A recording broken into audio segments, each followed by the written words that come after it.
नमस्कार मित्रों, नमस्कार। आप सबको मेरा नमस्कार। मेरा नाम अश्विन वैद्य है। आज मैं आपको एक अच्छी रचना सुनाने जा रहा हूँ।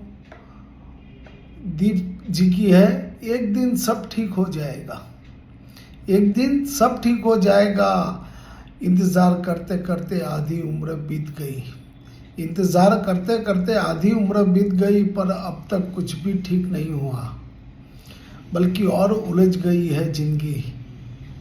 खुद को दिलासा देते देते ना जाने कितनी ख्वाहिशें, कितनी उम्मीदें मर गई है मेरे अंदर। अब तो अपनी ज़िंदगी भी बोझ सी लगती है। बढ़ती उम्र और बदलते लोगों ने मेरे सारे शौक, मेरे सारे सपने, मेरी सारी खुशियाँ को छिन्न भिन्न कर दिया। अब तो कुछ चाहने की इच्छा ही नहीं रही, अब तो कुछ चाहने की इच्छा ही नहीं रही। सब्र करते करते जिंदगी कब फीलिंग लेस हो गई पता ही नहीं चला।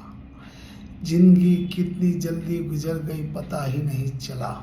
जिंदगी कितनी जल्दी गुजर गई पता ही नहीं चला। ना इसे ठीक से जी पाए, ना देख पाए, ना ही समझ पाए। बस इंतज़ार ही करते रहे, बस इंतज़ार ही करते रह गए कि एक दिन सब ठीक हो जाएगा, एक दिन सब ठीक हो जाएगा। Thank you, thank you, thank you.